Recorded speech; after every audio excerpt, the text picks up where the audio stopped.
ಆತ್ಮೀಯರೇ, ನಾನು ದೊಡ್ಡಬಸಪ್ಪ ಬಿ. ಎಲ್ಲರಿಗೂ ನನ್ನ ಯೂಟ್ಯೂಬ್ ಚಾನಲ್ಗೆ ಸ್ವಾಗತ. ಇಂದು ಬರ್ನೌಲಿಯ ಸಿದ್ಧಾಂತದ ಮೇಲೆ ಕೆಲವು ಚಟುವಟಿಕೆಗಳನ್ನ ಮಾಡೋಣ. ಬರ್ನೌಲಿಯ ಸಿದ್ಧಾಂತದ ಪ್ರಕಾರ ವೇಗ ಹೆಚ್ಚಾದಂತೆ ಒತ್ತಡ ಕಡಿಮೆ ಆಗುತ್ತದೆ. ದ್ರವದ ವೇಗ ಆದರೂ ಆಗಿರಬಹುದು ಅಥವಾ ಅನಿಲದ ವೇಗ ಆದರೂ ಆಗಿರಬಹುದು. ವೇಗ ಹೆಚ್ಚಾದಂತೆ ಒತ್ತಡ ಕಡಿಮೆ ಆಗುತ್ತದೆ. ಈ ಒಂದು ತತ್ವದ ಆಧಾರದ ಮೇಲೆ ನಾವಿಲ್ಲಿ ಕೆಲವು ಚಟುವಟಿಕೆಗಳನ್ನ ಮಾಡೋಣ. ಮೊದಲನೇದಾಗಿ ನಾನಿಲ್ಲಿ ಒಂದು A4 ಸೈಜಿನ ಹಾಳೆಯನ್ನ ಮಡಚಿ ಈ ಟೇಬಲ್ ಮೇಲೆ ಇಟ್ಕೊಂಡಿದ್ದೇನೆ. ಹಾಗೂ ಇಲ್ಲೊಂದು ಸ್ಟ್ರಾವನ್ನ ತೆಗೆದುಕೊಂಡಿದ್ದೇನೆ. ಈ ಸ್ಟ್ರಾದ ಸಹಾಯದಿಂದ ನಾನು ಈ ಹಾಳೆಯ ಕೆಳಭಾಗದಲ್ಲಿ ಗಾಳಿಯನ್ನ ಊದ್ತೇನೆ. ಗಾಳಿಯನ್ನು ಊದಿದಾಗ ಅದರ ವೇಗ ಹೆಚ್ಚಾಗ್ತದ. ಸೊ ಆ ಭಾಗದಲ್ಲಿ ಒತ್ತಡ ಕಡಿಮೆ ಆಗ್ತದ. ಒತ್ತಡ ಕಡಿಮೆ ಆಗುವುದರ ಪರಿಣಾಮದಿಂದ ಹೊರಗಿನ ಗಾಳಿಯ ಒತ್ತಡ ಈ ಹಾಳೆಯ ಮೇಲೆ ಪ್ರಯೋಗವಾಗಿ ಈ ಹಾಳೆ ಟೇಬಲಿನ ಕಡೆಗೆ ಬಾಗುತ್ತಾ ನೋಡಿ ಸ್ನೇಹಿತರೆ.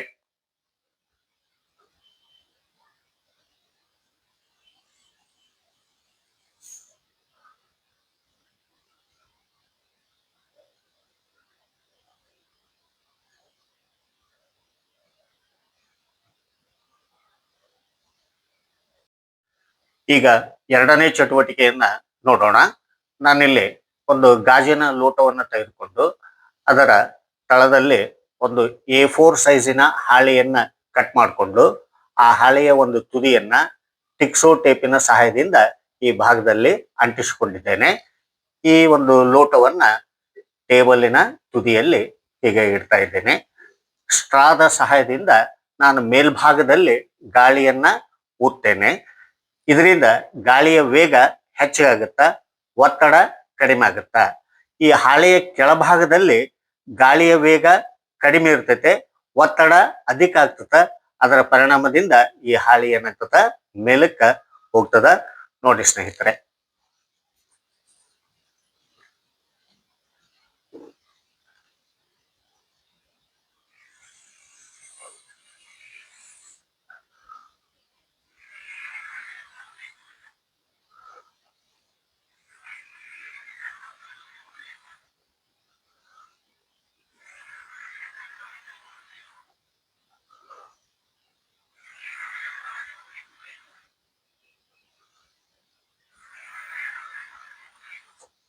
ಓಕೆ.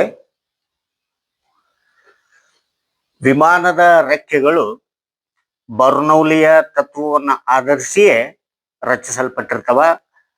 ಆ ವಿಮಾನದ ರೆಕ್ಕೆಯ ಮೇಲ್ಭಾಗದಲ್ಲಿ ಗಾಳಿಯ ವೇಗ ಅಧಿಕವಾಗಿರ್ತತೆ, ಅದರ ಕೆಳಭಾಗದಲ್ಲಿ ಗಾಳಿಯ ವೇಗ ಕಡಿಮೆ ಇರ್ತೈತೆ. ಅಲ್ಲಿ ಒತ್ತಡ ಜಾಸ್ತಿ ಇರ್ತದ. ಮೇಲ್ಭಾಗದಲ್ಲಿ ಗಾಳಿಯ ವೇಗ ಅಧಿಕ, ಒತ್ತಡ ಕಡಿಮೆ. ಕೆಳಭಾಗದಲ್ಲಿ ಗಾಳಿಯ ವೇಗ ಕಡಿಮೆ, ಒತ್ತಡ ಹೆಚ್ಚಿಗಿರ್ತತೆ. ಇದರ ಪರಿಣಾಮದಿಂದ ಏನಾಗುತ್ತಂತಂದ್ರೆ ಇಡೀ ವಿಮಾನನ ಮೇಲಕ್ಕ ಹಾರ್ಲಿಕ್ಕೆ ನೆರವಾಗ್ತದ. ಅಪ್ಲಿಫ್ಟ್ ಅಂತೇಳಿ ಕರಿತೀವಿ. ಮೇಲ್ಮುಖ ಬಲವನ್ನ ಕೊಡ್ತದ ವಿಮಾನಕ್ಕ. ಓಕೆ. ಬರ್ನೌಲಿಯ ತತ್ವವನ್ನ ಆಧರಿಸಿ ಮೂರನೇ ಚಟುವಟಿಕೆ, ನಾನಿಲ್ಲಿ ಒಂದು ಸ್ಟ್ಯಾಂಡ್ಗೆ ಎರಡು ಬಲೂನ್ಗಳನ್ನ ದಾರದ ಸಹಾಯದಿಂದ ನೇತು ಹಾಕಿದ್ದೇನೆ. ಈ ಎರಡು ಬಲೂನ್ಗಳ ನಡುವೆ ಗ್ಯಾಪ್ ಅದ. ಈ ಗ್ಯಾಪ್ ನಲ್ಲಿ ನಾನು ಸ್ಟ್ರಾದ ಸಹಾಯದಿಂದ ಗಾಳಿಯನ್ನ ಊದ್ತೇನೆ. ಗಾಳಿಯ ವೇಗ ಹೆಚ್ಚಾಗುವುದರಿಂದ ಆ ಪ್ರದೇಶದಲ್ಲಿ ಒತ್ತಡ ಕಡಿಮೆ ಆಗ್ತದ. ಒತ್ತಡ ಕಡಿಮೆ ಆಗುವುದರ ಪರಿಣಾಮದಿಂದ ಎರಡೂ ಕಡೆಗೆ ಒತ್ತಡ ಪ್ರಯೋಗವಾಗಿ ಬಲೂನ್ಗಳು ಪರಸ್ಪರ ಹತ್ತಿರ ಬರುವುದನ್ನ ಗಮನಿಸಿ ಸ್ನೇಹಿತರೆ.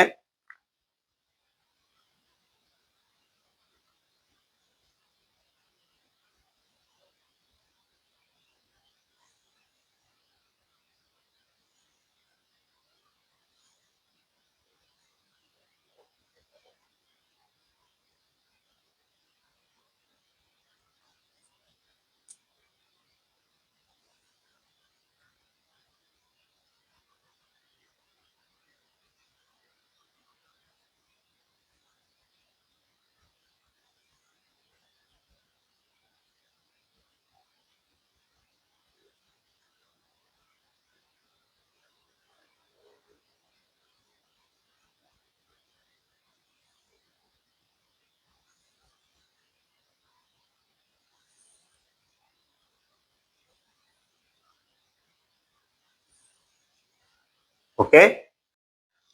ಬರ್ನೌಲಿಯ ತತ್ವವನ್ನು ಆಧರಿಸಿದ 4ನೇ ಚಟುವಟಿಕೆ, ನಾನಿಲ್ಲಿ ಒಂದು ಗಾಜಿನ ಪಾತ್ರೆಯಲ್ಲಿ ಥರ್ಮೋಕೋಲಿನ ಬಾಲ್ಗಳನ್ನ ತೆಗೆದುಕೊಂಡಿದ್ದೇನೆ. ಹಾಗೂ ಗಾಳಿಯ ವೇಗವನ್ನ ಹೆಚ್ಚಿಗೆ ಮಾಡ್ಕೊಳ್ಳಿಕ್ಕೆ ನಾನಿಲ್ಲಿ ಹೇರ್ ಡಯರ್ ಅನ್ನ ಉಪಯೋಗಿಸ್ತಾ ಇದ್ದೇನೆ. ಈ ಹೇರ್ ಡಯರ್ ಅನ್ನ ನಾನಿಲ್ಲಿ ಸ್ವಿಚ್ ಬೋರ್ಡ್ಗೆ ಕನೆಕ್ಟ್ ಮಾಡ್ಕೊಂಡಿದ್ದೇನೆ. ಹಾಗೂ ಒಂದು ಪ್ಲಾಸ್ಟಿಕ್ ಹಾಳೆಯನ್ನ ಸುರುಳಿ ಸುತ್ತಕೊಂಡು ಇಲ್ಲಿ ತುದಿಯಲ್ಲಿ ಟಿಕ್ಸೋ ಟೇಪ್ ಅನ್ನ ಅಂಟಿಸಿಕೊಂಡು ಕೊಳವೆ ಆಕಾರದಲ್ಲಿ ಮಾಡಿಕೊಂಡಿದ್ದೇನೆ. ಈ ಒಂದು ಪ್ಲಾಸ್ಟಿಕ್ಕಿನ ಕೊಳವೆಯನ್ನ ಥರ್ಮೋಕೋಲಿನ ಬಾಲಿನ ಮೇಲೆ ಇಟ್ಟು ಮೇಲ್ಭಾಗದಲ್ಲಿ ನಾನು ಗಾಳಿಯನ್ನ ಹೇರ್ ಡಯರ್ನ ಸಹಾಯದಿಂದ ಹಾಯಿಸ್ತೇನೆ. ಗಾಳಿಯ ವೇಗ ಹೆಚ್ಚಿಗೆ ಇರುವುದರಿಂದ ಅಲ್ಲಿ ಒತ್ತಡ ಏನಾಗ್ತದ, ಕಡಿಮೆ ಆಗ್ತದೆ. ಒತ್ತಡ ಕಡಿಮೆ ಆಗುವುದರ ಪರಿಣಾಮದಿಂದ ಕೆಳಭಾಗದಿಂದ ಗಾಳಿ ಮೇಲಕ್ಕೆ ನುಗ್ಗುತ್ತಾ ಹೆಚ್ಚಿನ ಒತ್ತಡದ ಪ್ರದೇಶದಿಂದ ಕಡಿಮೆ ಒತ್ತಡದ ಪ್ರದೇಶದ ಕಡೆಗೆ ಆ ಗಾಳಿ ತನ್ನೊಂದಿಗೆ ಆ ಥರ್ಮೋಕೋಲಿನ ಬಾಲ್ಗಳನ್ನು ಸಹಿತ ಮೇಲಕ್ಕೆ ಕೊಂಡೊಯ್ತದ. ಗಮನಿಸಿ ಸ್ನೇಹಿತರೆ.